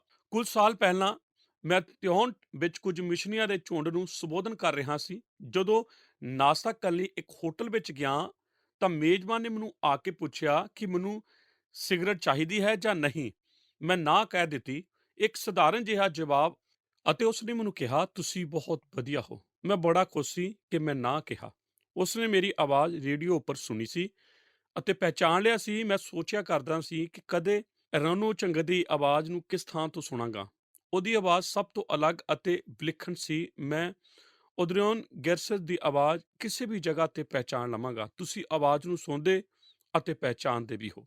ਹਰੇਕ ਦੀ ਆਵਾਜ਼ ਵਿੱਚ ਇੱਕ ਅਲੱਗ ਧੁਨ ਹੁੰਦੀ ਹੈ। ਮੈਂ ਤੁਹਾਨੂੰ ਪੁੱਛਦਾ ਹਾਂ ਕਿ ਇਹ ਕਿੰਨਾ ਚੰਗਾ ਹੁੰਦਾ ਹੈ ਜਦੋਂ ਤੁਹਾਡੇ ਫੋਨ ਦੀ ਘੰਟੀ ਵੱਜਦੀ ਹੈ ਅਤੇ ਤੁਸੀਂ ਦੂਸਰੇ ਪਾਸਿਓਂ ਬੋਲਣ ਵਾਲੇ ਦੀ ਆਵਾਜ਼ ਨੂੰ ਸੁਣ ਕੇ ਪਹਿਚਾਣ ਲੈਂਦੇ ਹੋ ਕਿ ਇਹ ਕੌਣ ਬੋਲ ਰਿਹਾ ਹੈ। ਮੈਂ ਸੋਚਦਾ ਹਾਂ ਕਿ ਇਹੋ ਹੀ ਸਾਡਾ ਪ੍ਰਭੂ ਚਾਹੁੰਦਾ ਹੈ ਕਿ ਉਸ ਦੇ ਲੋਕ ਅਤੇ ਭੇਡਾਂ ਲਈ ਕੋਈ ਚਰਵਾਹਾ ਹੋਵੇ ਜਿਹੜਾ ਉਹਨਾਂ ਦੇ ਨਾਮ ਜਾਣਦਾ ਹੋਵੇ। ਇਹ ਇੱਕ ਤਰ੍ਹਾਂ ਆਪਸੀ ਪਿਆਰ ਅਤੇ ਨਜ਼ਦੀਕੀ ਬਾਰੇ ਦੱਸਦਾ ਹੈ, ਜੋ ਕਿ ਸਿਰਫ ਇਹਨਾਂ ਛੋਟੇ-ਛੋਟੇ ਸਮੂਹਾਂ ਵਿੱਚ ਹੀ ਹੋ ਸਕਾ ਹੈ। ਨੰਬਰ 3, ਚਰਵਾਹੇ ਆਪਣੇ ਮਹੱਤਵ ਇੱਕ ਖਾਸ ਇਨਸਾਨ ਦੇ ਤੌਰ ਤੇ ਜਾਣੋ। ਲੂਕਾ 15 ਦੇ 4 ਵਚਨ। ਮੈਂ ਤੁਹਾਨੂੰ ਤੀਜਾ ਸਿਧਾਂਤ ਦੱਸਣਾ ਚਾਹੁੰਦਾ ਹਾਂ। ਚਰਵਾਹੋ, ਆਪਣੇ ਨਾਮ ਨੂੰ ਯਾਦ ਰੱਖੋ। ਤੁਸੀਂ ਆਵਾਜ਼ ਨਾਲ ਪਹਿਚਾਣੇ ਜਾਂਦੇ ਹੋ ਅਤੇ ਹੁਣ ਇੱਕ ਖਾਸ ਵਿਅਕਤੀ ਦੇ ਤੌਰ ਤੇ ਆਪਣੇ ਮਹੱਤਵ ਨੂੰ ਸਮਝੋ। ਲੂਕਾ 15 ਅਧਿਆਏ। ਪ੍ਰਭੂ ਯੀਸ਼ੂ 3 ਕਹਾਣੀਆਂ ਬਾਰੇ ਦੱਸਦੇ ਹਨ ਜੋ ਕਿ ਗੁਆਚੀਆਂ ਚੀਜ਼ਾਂ ਬਾਰੇ ਹਨ। ਪਹਿਲੀ ਕਹਾਣੀ ਇੱਕ ਭੇਡ ਬਾਰੇ ਹੈ ਜੋ ਕਿ ਗੁਆਚੀ ਗਈ ਹੈ ਅਤੇ ਬਾਅਦ ਵਿੱਚ ਲੱਭ ਪਈ ਸੀ। ਮੈਨੂੰ ਨਹੀਂ ਪਤਾ ਕਿ ਇਹ ਤੁਸੀਂ ਪਹਿਲੇ ਕਦੀ ਇਹਨਾਂ ਨੂੰ ਵੇਖਿਆ ਹੈ ਜਾਂ ਨਹੀਂ। ਜੋ ਮੈਂ ਤੁਹਾਨੂੰ ਦੱਸਣ ਜਾ ਰਿਹਾ ਹਾਂ, ਮੈਂ ਇਸ ਨੂੰ ਪੜ੍ਹਦਾ ਹਾਂ ਅਤੇ ਤੁਸੀਂ ਜਾਂਚੋ ਕਿ ਜੋ ਚੀਜ਼ਾਂ ਮੈਂ ਇੱਥੇ ਵੇਖਦਾ ਹਾਂ ਤੁਸੀਂ ਉਹਨਾਂ ਨੂੰ ਵੇਖਦੇ ਹੋ ਜਾਂ ਨਹੀਂ। ਲੂਕਾ 15 ਦੇ 4 ਵਚਨ। ਤੁਸਾਂ ਵਿੱਚੋਂ ਕਿਹੜਾ ਮਨੁੱਖ ਹੈ ਜਿਹਦੇ ਕੋਲ 100 ਭੇਡਾਂ ਹੋਣ ਔਰ ਜੇ ਉਹਨਾਂ ਵਿੱਚੋਂ ਇੱਕ ਗੁਆਚ ਜਾਵੇ ਤਾਂ ਉਹ ਉਹਨਾਂ 99 ਨੂੰ ਉਜਾੜ ਵਿੱਚ ਛੱਡ ਕੇ ਉਸ ਗੁਆਚੀ ਹੋਈ ਦੀ ਭਾਲ ਵਿੱਚ ਨਾ ਜਾਵੇ ਜਦ ਤਾਈਂ ਉਸ ਨੂੰ ਉਹ ਲੱਭ ਨਾ ਪਵੇ। ਇਹ ਲੂਕਾ ਦੇ 15 ਬਾਬ ਵਿੱਚ ਦਰਜ 3 ਕਹਾਣੀਆਂ ਵਿੱਚੋਂ ਹੈ ਜੋ ਪ੍ਰਭੂ ਯੀਸ਼ੂ ਮਸੀਹ ਨੇ ਦੱਸੀਆਂ। ਇਹਨਾਂ ਤਿੰਨਾਂ ਵਿੱਚ ਪ੍ਰਭੂ ਯੀਸ਼ੂ ਹੀ ਮੁੱਖ ਹੈ। ਉਹ ਸਾਨੂੰ ਤਲਾਸ਼ਦਾ ਹੈ ਜੋ ਕਿ ਗੁਆਚ ਗਿਆ ਹੈ। ਗੁਆਚਿਆ ਹੋਇਆ ਪੁੱਤਰ ਦੋਹਾਂ ਵਿੱਚੋਂ, ਗੁਆਚਿਆ ਹੋਇਆ ਸਿੱਕਾ 10 ਸਿੱਕਿਆਂ ਵਿੱਚੋਂ ਅਤੇ ਗੁਆਚੀ ਹੋਈ ਭੇਡ 100 ਵਿੱਚੋਂ ਇੱਕ ਹੈ। ਪ੍ਰਭੂ ਯੀਸ਼ੂ ਮਸੀਹ ਕਹਿ ਰਹੇ ਹਨ ਕਿ 100 ਭੇਡਾਂ ਦੇ ਝੁੰਡ ਵਿੱਚ ਹਰ ਇੱਕ ਭੇਡ ਮਹੱਤਵਪੂਰਨ ਹੈ ਅਤੇ ਕਈ ਵਾਰ ਇਹ ਸਾਡੀਆਂ ਵੱਡੀਆਂ ਕਲੀਸਿਆਵਾਂ ਵਿੱਚ ਹੋ ਸਕਦਾ ਹੈ ਕਿਉਂਕਿ ਅਸੀਂ ਇੱਕ ਵਿਅਕਤੀ ਦੇ ਮਹੱਤਵ ਅਤੇ ਕੀਮਤ ਨੂੰ ਨਹੀਂ ਸਮਝਦੇ। ਤੁਸੀਂ ਮਹੱਤਵਪੂਰਨ ਹੋ। ਜੇ ਤੁਸੀਂ ਆਪਣੇ ਸਫ਼ਰ ਵਿੱਚ ਦੇ ਰਾਸਤੇ ਵਿੱਚ ਖੋ ਗਏ ਹੋ ਤਾਂ ਕੋਈ ਹੋਣਾ ਚਾਹੀਦਾ ਹੈ ਜੋ ਤੁਹਾਡੀ ਦੇਖਭਾਲ ਕਰਦਾ ਹੈ। ਜੇ ਤੁਸੀਂ ਇੱਕ ਛੋਟੇ ਝੁੰਡ ਦਾ ਹਿੱਸਾ ਨਹੀਂ ਹੋ ਅਤੇ ਨਾ ਹੀ ਇਹਨਾਂ ਜਸ਼ਨਾਂ ਵਿੱਚ ਹਿੱਸਾ ਲੈਂਦੇ ਹੋ ਤਾਂ ਕੋਈ ਵੀ ਨਹੀਂ ਜਾਣ ਪਾਵੇਗਾ ਕਿ ਤੁਸੀਂ ਗੁਆਚ ਗਏ ਹੋ। ਅਗਰ ਤੁਹਾਡਾ ਕੋਈ ਚਰਵਾਹਾ ਹੈ ਤਾਂ ਇਸ ਤਰ੍ਹਾਂ ਨਹੀਂ ਹੋਵੇਗਾ। ਅਤੇ ਜੇ ਤੁਸੀਂ ਛੋਟੇ ਝੁੰਡ ਵਿੱਚ ਹੋ ਤਾਂ ਤੁਹਾਡੀ ਗੈਰ ਮੌਜੂਦਗੀ ਵਿੱਚ ਲੋਕ ਤੁਹਾਨੂੰ ਯਾਦ ਕਰਨਗੇ ਅਤੇ ਉਹ ਤੁਹਾਡੀਆਂ ਸਮੱਸਿਆਵਾਂ ਵਿੱਚ ਉਹ ਤੁਹਾਡੀ ਮਦਦ ਕਰਨਗੇ। ਤੁਸੀਂ ਜਾਣਦੇ ਹੋ ਕਿ ਤੁਹਾਡੇ ਵਿੱਚ ਅਜਿਹੇ ਕੁਝ ਲੋਕ ਵੀ ਹਨ ਜੋ ਕਲੀਸਿਆ ਵਿੱਚ ਆਉਂਦੇ ਹਨ ਅਤੇ ਤੁਹਾਡੇ ਵਿੱਚੋਂ ਮੇਰੇ ਕੁਝ ਦੋਸਤਾਂ ਨੂੰ ਲੰਬੇ ਸਮੇਂ ਤੋਂ ਇੱਥੇ ਵੀ ਵੇਖਦੇ ਹੋ। ਤੁਸੀਂ ਹਰ ਹਫ਼ਤੇ ਇਸੇ ਹੀ ਜਗ੍ਹਾ ਤੇ ਬੈਠਦੇ ਹੋ ਜੋ ਕਿ ਬਹੁਤ ਵਧੀਆ ਹੈ ਕਿਉਂਕਿ ਮੈਂ ਹਮੇਸ਼ਾ ਤੁਹਾਨੂੰ ਵੇਖਦਾ ਹਾਂ। ਪਰ ਦੁੱਖ ਦੀ ਗੱਲ ਉਸ ਸਮੇਂ ਹੁੰਦੀ ਹੈ ਜਦੋਂ ਮੈਂ ਤੁਹਾਨੂੰ ਇੱਥੇ ਨਹੀਂ ਵੇਖਦਾ ਤਾਂ ਮੈਂ ਤੁਹਾਨੂੰ ਬਹੁਤ ਯਾਦ ਕਰਦਾ ਹਾਂ। ਮੈਨੂੰ ਪਤਾ ਹੁੰਦਾ ਹੈ ਕਿ ਤੁਸੀਂ ਇੱਥੇ ਨਹੀਂ ਹੁੰਦੇ ਹੋ ਕਿਉਂਕਿ ਤੁਸੀਂ ਹਮੇਸ਼ਾ ਇਸੇ ਜਗ੍ਹਾ ਤੇ ਹੀ ਹੁੰਦੇ ਹੋ। ਪਰ ਕੀ ਤੁਸੀਂ ਕਲਪਨਾ ਕਰ ਸਕਦੇ ਹੋ ਕਿ ਐਤਵਾਰ ਦੀ ਸਭਾ ਤੋਂ ਬਾਅਦ ਕੋਈ ਮੈਨੂੰ ਆ ਕੇ ਪੁੱਛੇ ਕਿ ਕੌਣ ਇਸ ਜਗ੍ਹਾ ਤੇ ਨਹੀਂ ਸੀ ਅਤੇ ਇਹ ਜਾਣਨਾ ਮੇਰੀ ਜ਼ਿੰਮੇਵਾਰੀ ਹੋਵੇ। ਮੈਨੂੰ ਪਤਾ ਹੈ ਤੁਸੀਂ ਮੇਰਾ ਮਜ਼ਾਕ ਉਡਾ ਰਹੇ ਹੋਵੋਗੇ ਕਿਉਂਕਿ ਮੈਂ ਜਾਣਦਾ ਹਾਂ ਜੇ ਮੈਂ ਅਜਿਹਾ ਕਰਾਂਗਾ ਤਾਂ ਤੁਸੀਂ ਇਸ ਜਗ੍ਹਾ ਤੋਂ ਹਟ ਜਾਓਗੇ। ਮੈਨੂੰ ਪਤਾ ਹੈ ਇਹ ਸਭ ਕਿੰਜ ਕਰੋਗੇ। ਪਰ ਤੁਸੀਂ ਵੇਖੋ ਕਿ ਅਗਰ ਤੁਸੀਂ ਅਜਿਹੇ ਕਿਸੇ ਝੁੰਡ ਵਿੱਚ ਨਹੀਂ ਹੋ ਜਿਸ ਦੀ ਤੁਹਾਡੇ ਪ੍ਰਤੀ ਕੋਈ ਜਵਾਬਦਾਰੀ ਹੋ, ਤੁਸੀਂ ਭੀੜ ਵਿੱਚ ਗਵਾ ਜਾਓਗੇ ਅਤੇ ਕਿਸੇ ਨੂੰ ਵੀ ਇਸ ਦਾ ਪਤਾ ਨਹੀਂ ਚੱਲੇਗਾ। ਪ੍ਰਭੂ ਯੀਸ਼ੂ ਮਸੀਹ ਨੇ ਭੇਡਾਂ ਦੇ ਇੱਕ ਸਮੂਹ ਨੂੰ ਇਹ ਕਿਹਾ ਕਿ 100 ਭੇਡਾਂ ਦੀ ਗਿਣਤੀ ਵਿੱਚ ਹਰ ਇੱਕ ਭੇਡ ਮੁੱਲੇਵਾਨ ਹੈ। ਅਗਰ ਇੱਕ ਗੁਆ ਜਾਵੇ ਤਾਂ 99 ਨੂੰ ਛੱਡ ਕੇ ਇੱਕ ਨੂੰ ਜਾ ਕੇ ਲੱਭ ਕੇ ਲਿਆਉਣਾ ਹੈ। ਬੱਚਿਆਂ ਦੀ ਇੱਕ ਦੌੜ ਸੀ। ਜਵਾਨ ਬੱਚੇ ਮੈਨੂੰ ਚੰਗੀ ਤਰ੍ਹਾਂ ਯਾਦ ਹੈ। ਉਤੇਜਨਾ ਬਹੁਤ ਸੀ ਪਰ ਡਰ ਵੀ। ਇਹ ਦੱਸਣਾ ਨਹੀਂ, ਆਸ ਨਾਲ ਭਰਪੂਰ ਹੋ ਕੇ ਉਹ ਕਤਾਰ 'ਚ ਖਲੋ ਗਏ। ਹਰੇਕ ਨੇ ਉਹ ਦੌੜ ਜਿੱਤਣ ਦੀ ਸੋਚੀ, ਪਹਿਲਾ ਸਥਾਨ ਪਾਉਣ ਦੀ ਨਹੀਂ ਤਾਂ ਫਿਰ ਘੱਟੋ ਘੱਟ ਦੂਜਾ ਸਥਾਨ ਪਾਉਣ ਦੀ। ਦੂਜੇ ਪਾਸੇ ਪਿਤਾ ਵੀ ਦੇਖ ਰਹੇ ਸਨ। ਹਰ ਕੋਈ ਆਪਣੇ ਪੁੱਤਰ ਨੂੰ ਹੌਸਲਾ ਦੇ ਰਿਹਾ ਸੀ। ਹਰੇਕ ਮੁੰਡੇ ਨੇ ਵੀ ਆਪਣੇ ਪਿਤਾ ਨੂੰ ਵੇਖ ਕੇ ਆਸ ਕੀਤੀ ਕਿ ਜੇਤੂ ਤਾਂ ਇਕੱਲਾ ਮੈਂ ਹੀ ਹਾਂ। ਸੀਟੀ ਵੱਜੀ ਅਤੇ ਉਹ ਮੰਜ਼ਿਲ ਵੱਲ ਦੌੜੇ। ਜਵਾਨ ਦਿਲ ਦੀ ਆਸ ਵੀ ਬਹੁਤ ਵੱਡੀ ਸੀ, ਦੌੜ ਜਿੱਤਣ ਦੀ ਅਤੇ ਉੱਥੇ ਹੀਰੋ ਬਣਨ ਦੀ। ਹਰੇਕ ਮੁੰਡੇ ਦੀ ਇਹੋ ਹੀ ਇੱਛਾ ਸੀ ਅਤੇ ਇੱਕ ਖਾਸ ਜਿਹਾ ਮੁੰਡਾ ਸੀ ਉੱਥੇ। ਉਹਦੇ ਪਿਤਾ ਵੀ ਉਸੇ ਭੀੜ ਵਿੱਚ ਸੀ। ਜਿੱਤਣ ਵਾਲਾ ਤਾਂ ਉਹੀ ਹੈ, ਉਹ ਸੋਚਿਆ। ਮੇਰੇ ਪਿਤਾ ਬਹੁਤ ਫਖਰ ਕਰੇਗਾ ਮੇਰੇ ਤੇ। ਪਰ ਜਿਵੇਂ ਹੀ ਮੈਦਾਨ ਵਿੱਚ ਉਹਨੇ ਦੌੜਨਾ ਸ਼ੁਰੂ ਕੀਤਾ, ਇੱਕ ਖਾਲੀਪਨ ਜਿਹਾ ਪਾਰ ਕਰਕੇ ਇਹ ਛੋਟੇ ਲੜਕੇ ਦੇ ਜਿਸ ਨੇ ਦੌੜ ਜਿੱਤਣ ਦੀ ਸੋਚੀ ਸੀ, ਕਦਮ ਡਗਮਗਾਏ ਅਤੇ ਫਿਸਲ ਗਏ। ਕੋਸ਼ਿਸ਼ ਬੜੀ ਕੀਤੀ ਸੰਭਲ ਦੀ ਆਪਣੇ ਆਪ ਨੂੰ, ਪਰ ਮਦਦ ਨੂੰ ਉਹਦਾ ਹੱਥ ਨਾ ਪਾ ਸਕਿਆ। ਭੀੜ ਦੇ ਹਾਸੇ ਵਿਚਕਾਰ ਹੀ ਉਹ ਮੁੰਡਾ ਮੂੰਹ ਵੱਲ ਡਿੱਗ ਪਿਆ। ਇਸ ਤਰ੍ਹਾਂ ਉਹ ਡਿੱਗੇ ਅਤੇ ਨਾਲ ਹੀ ਉਹਦੀ ਆਸ ਜਿੱਤ ਹੁਣ ਉਹ ਨਹੀਂ ਸੀ ਸਕਦਾ। ਉਦਾਸੀ ਨੂੰ ਹੀ ਅਪਣਾਉਣ ਦੀ ਕੀਤੀ ਕਾਮਨਾ ਉਸਨੇ ਕਿਸੇ ਤਰ੍ਹਾਂ ਹੀ ਉਸ ਭੀੜ ਤੋਂ ਉਲਝ ਹੋਣ ਲਈ। ਪਰ ਜਿਵੇਂ ਉਹ ਡਿੱਗਾ, ਉੱਠ ਖਲੋਇਆ, ਪਿਤਾ ਉਸਦਾ ਅਤੇ ਚਿੰਤਾ ਭਰਿਆ ਚਿਹਰਾ ਵੇਖਿਆ ਉਹਨੂੰ ਆਪਣੇ, ਜਿਸ ਨੇ ਉਸ ਮੁੰਡੇ ਨੂੰ ਕਿਹਾ ਸਾਫ਼ ਸ਼ਬਦਾਂ ਵਿੱਚ, ਉੱਠ ਅਤੇ ਦੌੜ ਨੂੰ ਦੌੜ। ਜਲਦੀ ਨਾਲ ਉਹ ਉੱਠਿਆ। ਨਹੀਂ ਹੋਇਆ ਨੁਕਸਾਨ ਕੋਈ, ਥੋੜੀ ਜਿਹੀ ਖਰੋਚ ਅਤੇ ਕੁਝ ਨਹੀਂ। ਦੌੜਿਆ ਉਹ ਫਿਰ ਤੋਂ ਆਪਣੇ ਪੂਰੇ ਮਨ ਅਤੇ ਤਾਕਤ ਦੇ ਨਾਲ, ਆਪਣੇ ਪਿੱਛੇ ਰਹਿ ਗਈ ਦੌੜ ਨੂੰ ਪੂਰਾ ਕਰਨ ਲਈ, ਆਪਣੇ ਆਪ ਨੂੰ ਫਿਰ ਤੋਂ ਜੇਤੂ ਬਣਾਉਣ ਲਈ। ਬੜਾ ਚਿੰਤਤ ਸੀ ਉਹ ਜਿੱਤਣ ਲਈ ਅਤੇ ਮੰਜ਼ਲ ਨੂੰ ਪਾਉਣ ਲਈ। ਆਪਣੀਆਂ ਲੱਤਾਂ ਤੋਂ ਵੀ ਤੇਜ਼ ਦੌੜਿਆ। ਦਿਮਾਗ ਉਸਦਾ ਉਹ ਫਿਰ ਫਿਸਲਿਆ ਤੇ ਡਿੱਗ ਪਿਆ। ਉਹਨੇ ਕਾਮਨਾ ਕੀਤੀ ਕਿ ਚੰਗਾ ਹੁੰਦਾ, ਛੱਡ ਦਿੰਦਾ ਜੇ ਆਸ ਪਹਿਲਾਂ ਹੀ ਜਿੱਤਦੀ। ਸਿਰਫ ਬਦਨਾਮੀ ਦੇ ਨਾਲ ਦੌੜਨ ਵਾਲਾ ਕਰਕੇ ਹੁਣ ਮੈਂ ਨਿਰਾਸ਼ ਹਾਂ। ਕੋਸ਼ਿਸ਼ ਨਹੀਂ ਕਰਨੀ ਚਾਹੀਦੀ ਮੈਨੂੰ ਦੁਬਾਰਾ ਦੌੜਨ ਦੀ। ਕੋਸ਼ਿਸ਼ ਕਰਨ ਲਈ ਫਿਰ ਤੋਂ ਉਹ ਉੱਠ ਖਲੋਇਆ। ਸਿਰਫ 10 ਕਦਮਾਂ ਦੀ ਦੂਰੀ ਬਾਕੀ ਏ। ਸੋਚਿਆ ਉਹਨਾਂ ਨੇ ਜੇ ਇਹਨਾਂ ਨੂੰ ਵੀ ਕਰ ਲਵਾਂ ਪੂਰਾ, ਸੱਚਮੁੱਚ ਤੇ ਦੌੜਨਾ ਚਾਹੀਦਾ ਹੈ ਮੈਨੂੰ। ਲਗਾ ਦਿੱਤੀ ਸਾਰੀ ਤਾਕਤ ਉਸਨੇ ਆਪਣੀ। 8-9 ਗਜ ਉਹ ਦੌੜਿਆ। ਮੰਜ਼ਿਲ ਪਾਉਣ ਲਈ ਪੂਰੀ ਕੋਸ਼ਿਸ਼ ਕਰ ਰਿਹਾ ਸੀ ਉਹ। ਫਿਰ ਤੋਂ ਫਿਸਲਿਆ ਅਤੇ ਡਿੱਗ ਪਿਆ ਸੀ ਉਹ। ਹਾਰ ਚੁੱਪਚਾਪ ਪਿਆ ਸੀ ਉੱਥੇ ਉਹ। ਅੱਖਾਂ ਵਿੱਚੋਂ ਉਹਦੇ ਵਗਿਆ ਇੱਕ ਅਥਰੂ। ਹੋਰ ਦੌੜਨ ਦਾ ਤਾਂ ਕੋਈ ਮਤਲਬ ਹੀ ਨਹੀਂ। 3 ਵਾਰੀ ਠੋਕਰ ਬਾਹਰ ਹੋ ਗਿਆ ਕਿਉਂਕਿ ਕੋਸ਼ਿਸ਼ ਕਰਕੇ ਉਹ ਦੁਬਾਰਾ ਉੱਠਣ ਦੀ ਇੱਛਾ ਜਾ ਚੁੱਕੀ। ਆਸ ਸਾਰੀ ਹੁਣ ਨੱਠ ਚੁੱਕੀ। ਦੂਰ ਕੀਤੇ ਪਿੱਛੇ ਇੱਕ ਗਲਤੀ ਅਤੇ ਫਿਰ ਸਾਰੇ ਰਾਹਾਂ ਤੇ ਹਾਰ ਚੁੱਕਾ ਹਾਂ ਮੈਂ। ਕਾਫੀ ਫਾਇਦਾ ਹੁਣ, ਉਹਨਾਂ ਸੋਚਿਆ। ਜੀਵਾਂਗਾ ਮੈਂ ਆਪਣੀ ਇਸ ਬੇਪਤੀ ਦੇ ਨਾਲ। ਪਰ ਫਿਰ ਉਹ ਸੋਚਿਆ ਆਪਣੇ ਬਾਪ ਬਾਰੇ ਜਿਸ ਦਾ ਸਾਹਮਣਾ ਕਰਨਾ ਸੀ ਉਸਨੇ ਜਲਦੀ ਹੀ। ਹੌਲੀ ਜਿਹੀ ਆਵਾਜ਼ ਆਈ, ਉੱਠ ਖਲੋ, ਉੱਠ ਖਲੋ ਅਤੇ ਆਪਣਾ ਮੁਕਾਮ ਨੂੰ ਪਾ। ਆਇਆ ਨਹੀਂ ਇੱਥੇ ਤੂੰ ਹਾਰਨ ਲਈ, ਉੱਠ ਅਤੇ ਦੌੜ ਨੂੰ ਕਰ ਫਤਿਹ। ਉੱਠ ਖਲੋ ਮੰਗੀ ਹੋਈ ਇੱਛਾ ਨਾਲ ਉਸਨੇ ਕਿਹਾ, ਤੂੰ ਬਿਲਕੁਲ ਹਾਰਿਆ ਹੋਇਆ ਨਹੀਂ ਅਤੇ ਜਿੱਤਣਾ ਇਸ ਤੋਂ ਵੱਧ ਕੇ ਹੋਰ ਕੁਝ ਨਹੀਂ। ਕਿ ਤੂੰ ਜਿੰਨੇ ਵਾਰੀ ਡਿੱਗੇ, ਉੱਠ ਖਲੋ। ਉੱਠ ਖਲੋਇਆ ਫਿਰ ਤੋਂ ਉਹ ਦੌੜਨ ਦੇ ਲਈ ਅਤੇ ਨਵੇਂ ਇੱਕ ਸਮਰਪਣ ਦੇ ਨਾਲ ਉਸਨੇ ਤੈਅ ਕਰ ਲਿਆ ਹੈ ਕਿ ਹਾਰ ਚਾਹੇ ਜਿੱਤ, ਘੱਟੋ ਘੱਟ ਉਹ ਦੌੜਨਾ ਨਹੀਂ ਛੱਡੇਗਾ। ਹੁਣ ਸਾਰਿਆਂ ਤੋਂ ਬਹੁਤ ਪਿਛਾਂ, ਜਿੰਨੇ ਕਦੇ ਪਹਿਲਾਂ ਨਹੀਂ ਸੀ, ਪਰ ਫਿਰ ਵੀ ਲਗਾਈ ਪੂਰੀ ਤਾਕਤ ਉਸਨੇ ਅਤੇ ਦੌੜਿਆ ਜਿਵੇਂ ਕਿ ਉਹ ਜਿੱਤੇਗਾ ਹੀ। 3 ਵਾਰੀ ਉਹ ਠੋਕਰ ਖਾ ਕੇ ਡਿੱਗ ਚੁੱਕਾ ਸੀ। ਤਿੰਨੋਂ ਹੀ ਵਾਰੀ ਫਿਰ ਸੇ ਉਹ ਉੱਠ ਖਲੋਇਆ, ਬਹੁਤ ਪਿਛਾਂ ਤੋਂ ਜਿੱਤਣ ਵਾਲੀ ਆਸ ਦੇ ਨਾਲ। ਫਿਰ ਤੋਂ ਉਹ ਮੁਕਾਮ ਦੇ ਵੱਲ ਦੌੜਿਆ। ਉਹਨਾਂ ਸਾਰੇ ਜੇਤੂ ਬੰਦੇ ਨੂੰ ਹੌਸਲਾ ਦਿੱਤਾ। ਜਿਵੇਂ ਹੀ ਉਹਨੇ ਪਹਿਲੀ ਥਾਂ ਨੂੰ ਹੱਥ ਪਾ ਲਿਆ, ਸਿਰ ਉੱਚਾ ਫਕਰ ਅਤੇ ਖੁਸ਼ੀ ਦੇ ਨਾਲ, ਕੋਈ ਹੋਰ ਡਿੱਗਣਾ ਨਹੀਂ, ਕੋਈ ਬਿਪਤੀ ਨਾਲ। ਪਰ ਜਦੋਂ ਡਿੱਗੇ ਹੋਏ ਜਵਾਨ ਨੇ ਪਿਛਾਂ ਵਾਲੀ ਥਾਂ ਨੂੰ ਪਾਰ ਕੀਤਾ, ਭੀੜ ਨੇ ਬਹੁਤ ਤਾਲੀਆਂ ਦੇ ਨਾਲ ਹੌਸਲਾ ਦਿੱਤਾ ਕਿ ਦੌੜ ਨੂੰ ਉਹਨੇ ਪੂਰਾ ਕੀਤਾ। ਹਾਲੇ ਕਿ ਉਹ ਸਭ ਤੋਂ ਪਿਛਾਂ ਆਇਆ ਸੀ। ਝੁਕਿਆ ਸਿਰ ਅਤੇ ਕੋਈ ਗੁਮਾਨ ਨਹੀਂ। ਤੁਸੀਂ ਸੋਚਿਆ ਕਿ ਉਹ ਜਿੱਤ ਗਿਆ ਸੀ?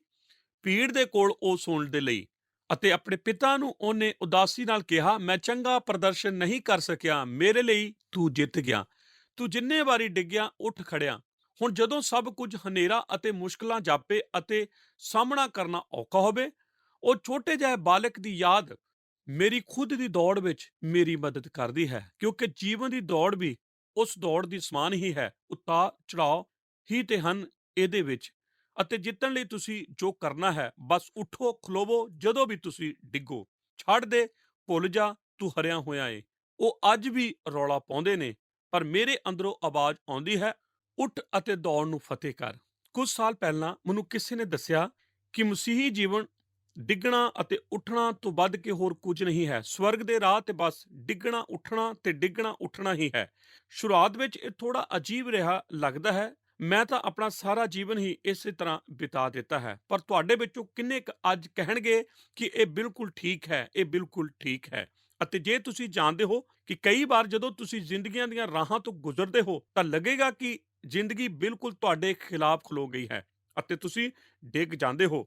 ਉਸ ਮੁੰਡੇ ਦੇ ਪਿਤਾ ਵਾਂਗੂ ਤੁਹਾਡੇ ਕੋਲ ਵੀ ਕੋਈ ਹੋਣਾ ਚਾਹੀਦਾ ਹੈ ਜੋ ਕਹੇ, ਤੁਸੀਂ ਇਸ ਨੂੰ ਕਰ ਸਕਦੇ ਹੋ, ਉੱਠੋ ਅਤੇ ਦੌੜੋ, ਦੌੜ ਨੂੰ ਪੂਰਾ ਕਰੋ। ਇਹ ਹਾਲੇ ਖਤਮ ਨਹੀਂ ਹੋਈ ਜਦੋਂ ਤੱਕ ਕਿ ਤੁਸੀਂ ਇਹ ਨਹੀਂ ਸੁਣ ਲੈਂਦੇ, ਸ਼ਾਬਾਸ਼ ਮੇਰੇ ਵਫਾਦਾਰ ਦਾਸ। ਤੁਹਾਡੇ ਵਿੱਚੋਂ ਅੱਜ ਇਸ ਸਭਾ ਵਿੱਚ ਕੁਝ ਅਜਿਹੇ ਲੋਕ ਵੀ ਹਨ ਜੋ ਇਸ ਦੌੜ ਨੂੰ ਛੱਡ ਹੀ ਦੇਣ ਵਾਲੇ ਸਨ, ਕਿਉਂਕਿ ਤੁਹਾਡੇ ਜੀਵਨ ਵਿੱਚ ਕੋਈ ਵੀ ਅਜਿਹਾ ਨਹੀਂ ਸੀ ਜੋ ਤੁਹਾਨੂੰ ਆ ਕੇ ਕਹੇ, ਦੇਖੋ ਇਹ ਛੱਡਣ ਦਾ ਸਮਾਂ ਨਹੀਂ ਹੈ, ਪਰ ਇਹ ਉੱਠ ਖਲੋਣ ਦਾ ਅਤੇ ਦੌੜ ਨੂੰ ਫਿਰ ਤੋਂ ਦੌੜਨ ਦਾ ਸਮਾਂ ਹੈ। ਮੈਂ ਇਹਨੇ ਛੋਟੇ ਸਮੂਹਾਂ ਦੀ ਸੇਵਕਾਈ ਲਈ ਕਿਉਂ ਇੰਨਾ ਉਤੇਜਿਤ ਹਾਂ? ਇਸ ਦਾ ਕਾਰਨ ਇਹ ਹੈ ਕਿਉਂਕਿ ਮੈਂ ਇਸ ਉਤਸ਼ਾਹਿਤ ਕਰਨ ਦੀ ਸੇਵਕਾਈ ਨੂੰ ਸਮਝਦਾ ਹਾਂ। ਇਹ ਸਭ ਕਦੇ ਵੀ ਵੱਡੇ ਜਸ਼ਨ ਵਿੱਚ ਨਹੀਂ ਹੋ ਸਕਦਾ, ਇਸ ਦਾ ਕੁਝ ਹਿੱਸਾ ਛੋਟੀਆਂ ਪਾਰਟੀਆਂ ਵਿੱਚ ਹੋਵੇਗਾ। ਹੁਣ ਤੁਹਾਡੇ ਵਿੱਚੋਂ ਕੁਝ ਪ੍ਰਭੂ ਦੇ ਨਾਲ ਨਹੀਂ ਜੁੜੇ ਹੋਏ ਤਾਂ ਤੁਸੀਂ ਉਸ ਦੀਆਂ ਭੇਡਾਂ ਵਿੱਚ ਨਹੀਂ ਹੋ। ਕੀ ਤੁਹਾਨੂੰ ਯਾਦ ਹੈ ਯੋਨਾ 10 ਵਿੱਚ ਲਿਖਿਆ ਹੋਇਆ ਹੈ, ਕੁਝ ਭੇਡਾਂ ਦੂਸਰੀ ਕਿਸਮ ਦੀਆਂ ਹਨ ਅਤੇ ਉਹਨਾਂ ਉੱਪਰ ਪਹਾੜੇ ਦੇ ਚਰਵਾਹੇ ਨਿਗਰਾਨੀ ਕਰਦੇ ਹਨ। ਜੇ ਤੁਸੀਂ ਵਿਅਕਤੀ ਤੌਰ ਤੇ ਉਸ ਉੱਪਰ ਭਰੋਸਾ ਨਹੀਂ ਰੱਖਦੇ ਤਾਂ ਤੁਸੀਂ ਉਹਦੀਆਂ ਭੇਡਾਂ ਵਿੱਚ ਨਹੀਂ ਹੋ, ਪਰ ਅੱਜ ਤੁਸੀਂ ਉਹਦੀ ਭੇਡ ਬਣ ਸਕਦੇ ਹੋ। ਇਹ ਸਭ ਤੁਸੀਂ ਆਪਣੇ ਭਰੋਸੇ ਉਸ ਉੱਪਰ ਰੱਖ ਕੇ, ਉਸ ਤੋਂ ਆਪਣੇ ਪਾਪਾਂ ਦੀ ਮਾਫੀ ਮੰਗ ਕੇ ਅਤੇ ਉਸ ਨੂੰ ਆਪਣਾ ਵਿਅਕਤੀਗਤ ਮੁਕਤੀਦਾਤਾ ਸਵੀਕਾਰ ਕਰਕੇ ਕਰ ਸਕਦੇ ਹੋ। ਤੁਹਾਡੇ ਵਿੱਚੋਂ ਕੁਝ ਕੁ ਮਸੀਹੀ ਹਨ, ਪਰ ਤੁਸੀਂ ਕਦੇ ਕਲੀਸਿਆ ਵਿੱਚ ਨਹੀਂ ਜਾਂਦੇ ਕਿਉਂਕਿ ਤੁਸੀਂ ਪਿਛਾਂਹ ਹੀ ਬੈਠਣਾ ਪਸੰਦ ਕਰਦੇ ਹੋ ਅਤੇ ਸੇਵਾ ਵਿੱਚ ਸ਼ਾਮਲ ਨਹੀਂ ਹੋਣਾ ਚਾਹੁੰਦੇ। ਇਹ ਸਮਾਂ ਅਜਿਹੇ ਕੰਮ ਕਰਨ ਦਾ ਨਹੀਂ ਹੈ। ਜਦੋਂ ਤੁਸੀਂ ਵਿਸ਼ਵਾਸੀ ਬਣ ਜਾਂਦੇ ਹੋ ਤਾਂ ਤੁਹਾਨੂੰ ਸੇਵਾ ਵਿੱਚ ਸ਼ਾਮਲ ਹੋਣਾ ਸ਼ੁਰੂ ਕਰਨਾ ਚਾਹੀਦਾ ਹੈ, ਅਤੇ ਜੇ ਪਰਮੇਸ਼ਰ ਤੁਹਾਡੇ ਨਾਲ ਗੱਲਬਾਤ ਕਰਦਾ ਹੈ ਤਾਂ ਪੂਰਾ ਸਮਾਂ ਸੇਵਕਾਈ ਲਈ ਜ਼ਰੂਰ ਆਉਣਾ ਚਾਹੀਦਾ ਹੈ। ਮੈਂ ਤੁਹਾਨੂੰ ਹੌਸਲਾ ਦਿੰਦਾ ਹਾਂ ਕਿ ਆਪਣੇ ਮਨ ਵਿੱਚ ਪਵਿੱਤਰ ਆਤਮਾ ਦੇ ਕੰਮ ਨੂੰ ਨਾ ਰੋਕੋ, ਉਹਦੇ ਕੰਮ ਦੇ ਪ੍ਰਤੀ ਵਫਾਦਾਰ ਬਣੋ ਅਤੇ ਉਹੀ ਕੰਮ ਕਰੋ ਜੋ ਤੁਹਾਨੂੰ ਕਰਨੇ ਚਾਹੀਦੇ ਹਨ। ਆਮੀਨ।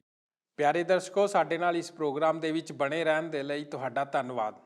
ਦੋਸਤੋ, ਸਾਡੇ ਅੱਜ ਦੇ ਪ੍ਰੋਗਰਾਮ ਦੇ ਵਿੱਚ ਅਸੀਂ ਮਸੀਹੀ ਸੰਗਤੀ ਦੇ ਬਾਰੇ ਚਰਚਾ ਕਰ ਰਹੇ ਸੀ। ਦੋਸਤੋ, ਸੰਗਤੀ ਬਹੁਤ ਮਹੱਤਵਪੂਰਨ ਹੈ। ਇਹ ਸਾਨੂੰ ਪ੍ਰਭੂ ਯਿਸੂ ਜੀ ਦੇ ਵਿੱਚ ਸਰਗਰਮ ਰੱਖਦੀ ਹੈ। ਅਸੀਂ ਸੰਗਤੀ ਦੇ ਰਾਹੀਂ ਕਲੀਸਿਆਈ ਆਨੰਦ ਦਾ ਆਨੰਦ ਮਾਣਦੇ ਹਾਂ। ਮਸੀਹੀ ਸੰਗਤੀ ਦਾ ਇਹ ਪ੍ਰੋਗਰਾਮ ਸਾਨੂੰ ਇਹ ਦੱਸਦਾ ਹੈ ਕਿ ਅਸੀਂ ਭੇਡਾਂ ਦੇ ਵਾਂਗ ਹਾਂ, ਜਿਨ੍ਹਾਂ ਦੇ ਉੱਤੇ ਪਰਮੇਸ਼ਰ ਨੇ ਚਰਵਾਹਿਆਂ ਨੂੰ ਨਿਯੁਕਤ ਕੀਤਾ ਹੋਇਆ। ਇਹ ਮਸੀਹੀ ਸੰਗਤੀ ਚਰਵਾਹੇ ਪੱਖੋਂ ਦਰਸਾਈ ਗਈ ਹੈ ਅਤੇ ਚਰਵਾਹਿਆਂ ਨੂੰ ਪਰਮੇਸ਼ਰ ਤੱਕ ਆਪਣੀ ਪਹੁੰਚ ਬਣਾਉਣ ਦੀ ਲੋੜ ਹੁੰਦੀ ਹੈ। ਉਮੀਦ ਹੈ ਕਿ ਤੁਹਾਨੂੰ ਇਸ ਅਧਿਐਨ ਪ੍ਰੋਗਰਾਮ ਦਾ ਲਾਭ ਪ੍ਰਾਪਤ ਹੋਇਆ ਹੋਵੇਗਾ। ਹੁਣ ਸਾਨੂੰ ਇਜਾਜ਼ਤ ਦਿਓ, ਅਸੀਂ ਆਪਣੇ ਪ੍ਰੋਗਰਾਮ ਨੂੰ ਇੱਥੇ ਹੀ ਸਮਾਪਤ ਕਰਾਂਗੇ। ਪ੍ਰਭੂ ਤੁਹਾਨੂੰ ਸਾਰਿਆਂ ਨੂੰ ਬਹੁਤ ਬਰਕਤ ਦੇ। ਆਓ ਪ੍ਰਾਰਥਨਾ ਕਰਦੇ ਹਾਂ। ਸਾਡੇ ਜਿੰਦਾ ਪਰਮੇਸ਼ਰ ਪ੍ਰਭੂ ਯਿਸੂ ਮਸੀਹ ਜੀ ਦੇ ਨਾਂ 'ਚ ਤੁਹਾਡੇ ਅਨੁਗ੍ਰਹਿ ਦੇ ਸਿਆਸਨ ਦੇ ਸਾਹਮਣੇ ਆਉਂਦੇ ਪ੍ਰਭੂ, ਤੁਹਾਡਾ ਧੰਨਵਾਦ ਕਰਦੇ ਪ੍ਰਭੂ ਜੀ। ਅੱਜ ਦੇ ਵਚਨਾਂ ਦੇ ਰਾਹੀਂ ਤੁਸੀਂ ਸਾਨੂੰ ਬਰਕਤ ਦਿੱਤੀ, ਤੁਸੀਂ ਸਾਨੂੰ ਸਿਖਾਇਆ ਕਿ ਸੰਗਤੀ ਦਾ ਮਹੱਤਵ ਕੀ ਹੈ। ਪ੍ਰਭੂ ਜੀ, ਅਸੀਂ ਇਹ ਗੱਲ ਸਿੱਖ ਸਕੇ ਕਿ ਜਦੋਂ ਅਸੀਂ ਇੱਕ ਦੂਜੇ ਨਾਲ ਮਸੀਹ ਦੇ ਨਾਲ ਹੋ ਕੇ ਪ੍ਰਭੂ ਜੀ ਆਪਣੀ ਕਲੀਸਿਆਵਾਂ ਦੇ ਵਿੱਚ ਸੰਗਤੀ ਕਰਦੇ ਹਾਂ ਤਾਂ ਅਸੀਂ ਸਰਗਰਮ ਰਹਿੰਦੇ ਹਾਂ।